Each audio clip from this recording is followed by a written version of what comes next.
So hello everyone and welcome to this video. So आज की video में हम डिस्कस करने वाले हैं what is the cost of living in Delhi in 2026 specially for the college students. आप यहाँ पर दिल्ली में अपना कॉलेज करने आ रहे हो, आप दिल्ली यूनिवर्सिटी में आ रहे हो, आईपीयू में आ रहे हो, डीटीयू, एनएसयूटी, कोई भी आप कॉलेज में आ रहे हो दिल्ली में, दिल्ली एनसीआर में। तो जब आप दिल्ली में रहोगे तो आपका रहने का कितना खर्चा होगा, कॉस्ट ऑफ लिविंग आपकी क्या रहेगी, आपका रेंट यहाँ पर कितना है, आपका फूड एक्सपेंसेस क्या है, आपका ट्रैवलिंग में कितना खर्चा आएगा, आपके जो मिसलिनियस खर्चे हैं, आप बुक्स खरीदोगे, अपने फॉर्म्स फिल करोगे, एग्जामिनेशन फॉर्म, अदर खर्चे करोगे, थोड़ा घूमोगे, पार्टी भी करोगे, तो इन सबको मिला के आपका पर मंथ आपका कितना खर्चा होने वाला है वो मैं आज आपको इस वीडियो में बताने वाला हूँ। सो डेट जब आप एडमिशन लो तो आपको पता होगी कि मेरा इतना पर मंथ खर्चा आएगा, तो आप उसको कैसे आपको मैनेज करना है और क्या सारी चीज़ें करनी है वो आपको पता चल जाएगी। बाकी मैनेज कैसे करना है और अफोर्डेबल कैसे आपको बनाना है वो मैं आपको एक सेपरेट वीडियो में जरूर बताऊंगा। तो कमेंट बॉक्स में अगर ये वीडियो चाहते हो तो अफोर्डेबल मैनेजमेंट लिख देना, उसके लिए वीडियो जल्दी आपके लिए आ जाएगी। आज की वीडियो में तो हम बात करेंगे कॉस्ट ऑफ लिविंग कितनी आती है,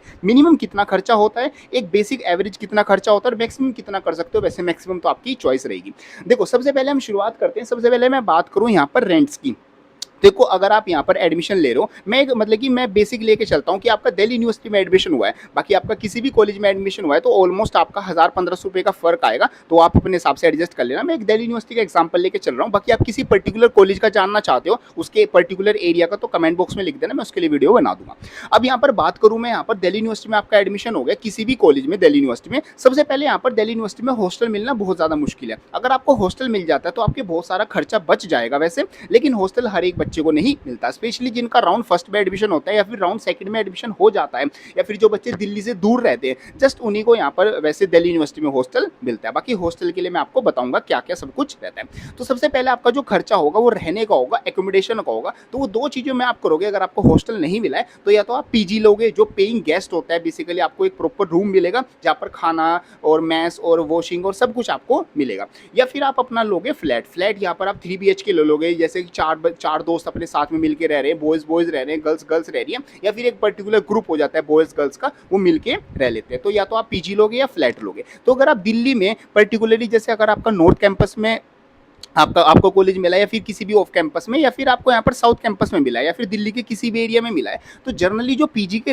रेंट्स होते हैं या पीजी का जो आपके चार्जेस होते हैं वो जनरली 10,000 से लेके 50,000 तक मिनिमम होते हैं। ये मिनिमम है, आपको 10,000 में मिल जाएगा, but depending upon the area. अगर आप जैसे नॉर्थ कैंपस की बात करो तो नॉर्थ कैंपस में अगर आप बॉयज़ पीजी की बात करो तो मिनिमम आपको 12,000 से नीचे तो कोई नहीं मिलेगा, और अगर गर्ल्स पीजी की बात करो तो मिनिमम आप 15,000 आप मान के चलना। इस 15,000 में और 12,000 में आपको क्या क्या मिलेगा, बॉयज गर्ल्स में देखो डिफरेंस होता है बहुत ज़्यादा, गर्ल्स के पीजी थोड़े महंगे मिलते हैं, स्पेशली नॉर्थ कैंपस की बात करूँ, ऐसे साउथ कैंपस में भी आपको यही डिफरेंस देखने को मिलेगा, और यही आपका प्राइस रहेगा। 10,000-1500 का फर्क आता है, वरना 12 से 15,000 के बीच में मिनिमम इतने पीजी मिलते हैं। और दिल्ली में कहीं भी पीजी ले लेना, 12 से 15,000 के नीचे कोई पीजी नहीं मिलेगा। अब इस पीजी में आपको क्या क्या मिलेगा, सबसे पहले तो आपको रहने का जो बेड है और अंदर जो मतलब सेमी फर्निश्ड आपको रूम मिल जाएगा, सब कुछ उसमें ऑलमोस्ट आपको मिल जाएगा। बाकी अगर आप एसी चलाते हो और चलाओगे ऑब्वियसली, तो उसका खर्चा तो देखो आपको अलग से देना होगा, जो इलेक्ट्रिसिटी बिल होगा उसका खर्चा अलग होगा, जो कि 3-4 हज़ार रुपये एक्स्ट्रा आता है, तो मान के चलो उसमें एक्स्ट्रा ऐड कर लेना, मैं उसको अभी कट करके चल रहा हूँ आपके लिए, बेसिक रेंट बता रहा हूँ। और उसी के साथ साथ आपको खाना मिलेगा, मतलब कि ऑलमोस्ट 3 टाइम का खाना, और साथ में जो चाय और सब चीज़ें रहती है वो आपको यहाँ पर पीजी में मिलने वाली है। तो पीजी का जो खर्चा, बेसिक खर्चा रहेगा वो 12 से 15,000 आपका मिनिमम आपका रहने वाला है फॉर दी बॉयज़, 12 मान के चलना, और जो गर्ल्स है वो मतलब 14-15 तो पकड़ के ही चलना। तो ये आपका पीजी का खर्चा रहेगा। बट इसके कंपेरिजन में अगर आप फ्लैट ले लेते हो यहाँ पर दिल्ली में रहकर, अब फ्लैट लेना इतना ईजी नहीं होता, बिकॉज हर किसी पर आप एकदम ट्रस्ट नहीं कर सकते, और आते ही स्टार्टिंग में आप फ्लैट नहीं ले सकते क्योंकि आपके इतने दोस्त भी नहीं बने। बट हाँ, फर्स्ट ईयर कंप्लीट करने के बाद आप फ्लैट लेते हो, या फिर आप पहले से किसी को जानते हो तो फ्लैट लेते हो, तो flat in comparison to PG थोड़ा सा आपको सस्ता मिल जाएगा, और थोड़ी फ्रीडम भी थोड़ी आपकी ज़्यादा होती है। फ्लैट आपका अगर देख के चलो तो 3 BHK 2 BHK आपको बड़े आसानी से मिल जाएगा, नॉर्थ कैंपस में भी, साउथ कैंपस में भी, इवन पूरी दिल्ली में आपको बड़े आराम से रूम्स और फ्लैट्स मिल जाएंगे, जो कि पर हेड अगर मैं आपको खर्चा बताऊँ तो 8 से 10 हज़ार रुपये आपका आएगा। इसमें मैंने आपका जो रेंट है और आपका जो खाना पीना है और आपका जो सब चीज़ें है, बिल सब कुछ ऐड करके मैंने बता दिया। तो अगर आप 3 दोस्त रह रहे हो तो पर हेड आपका 10,000 आएगा और वो पूरा जो फ्लैट है वो आपको 30 to 35,000 में पड़ जाएगा with electricity bill and with आपके खाने का सब कुछ करता। तो 30 to 35,000 आपको यहाँ पर पड़ जाएगा जो फ्लैट, अगर आप 3 से 4 मतलब दोस्त साथ में रहते हो। तो flat in comparison to PG थोड़ा सस्ता पड़ता है, बट इतना ईजी नहीं होता फ्लैट को ढूंढना और अपने मतलब कि जो भी साथ रह रहे हैं उनके साथ रहना। तो पहला जो खर्चा होगा वो आपका रहेगा पीजी या फिर फ्लैट का। जो सेकंड जो खर्चा आता है वो बेसिकली आता है आपका ट्रैवलिंग का। जैसे आप कॉलेज रोज जाओगे, डेली आपका कॉलेज आना जाना होगा, तो आने जाने के लिए या तो मेट्रो यूज़ करोगे या फिर ई रिक्शा यूज़ करोगे। आप कॉलेज के पास रह रहे हो तो ई रिक्शा में चले जाओगे, अगर थोड़ा दूर हो तो आपको मेट्रो में जाना होगा। तो ऑन अराउंड आपका पर मंथ, जैसे आप यहाँ पर सैटरडे संडे आपका ऑफ लगा लो, तो पूरे महीने में जैसे 30 डेज़ हो गए, तो 30 में 10 दिन का मैं ऑफ लगा रहा हूँ, 2 दिन आपने छुट्टी कर ली, तो 20 डेज़ तो आपको जाना ही होगा। तो रोज़ के अगर आपके 50 रुपीज़ भी मैं लगाऊँ तो 50 into 20 आपके यहाँ पर बेसिकली 1000 रुपये तो आपके हो गए। मतलब कि आपको मंथ के 1000 से 1500 रुपये ट्रैवलिंग में आपके जाएंगे ही जाएंगे। बाकी डिपेंड करता है आप और कहीं और अदर घूमने चले गए या फिर कहीं और पर खर्चा हो गया या फिर आपने कैब या फिर रैपिडो ये सब चीज़ें बुक कर ली, तो 2000-3000 तक भी आपका खर्चा रह सकता है। तो मिनिमम आप यहाँ पर मान के चलना 1000 से 1500, मैक्सिमम आपके 2000 तो खर्च होंगे ही होंगे पर मंथ आपके ट्रैवलिंग में। थर्ड जो मेन खर्चा आता है वो आपका आ जाता है फूड्स में। देखो मैस में आपको मतलब कि जो आपकी कॉलेज की हॉस्टल की या फिर पीजी की जो आपकी मतलब कि मैस है वहाँ पर खाना तो मिलेगा, बट आप कॉलेज में भी तो खाओगे, भूख तो कॉलेज में भी लगेगी। ऐसे तो है नहीं जो आफ्टरनून का खाना है वो वापस से पीजी में खाने जाओगे। वैसे ये मतलब कि मैं जो अब आपको बताऊंगा ना कि आप अफोर्डेबल कैसे बना सकते हो, इसमें मैं ये टिप्स होती हैं कि आप जो दोपहर का खाना है वो पैक करवा के ला सकते हो। ये बहुत सारी चीज़ें हैं, इसके लिए कमेंट बॉक्स में लिख देना एक अफोर्डेबल मैनेजमेंट, तो मैं आपके लिए वीडियो बना दूंगा जैसे जैसे मैंने किया था, मेरे दोस्तों ने किया था, कम से कम खर्चे में दिल्ली में कैसे रहना है।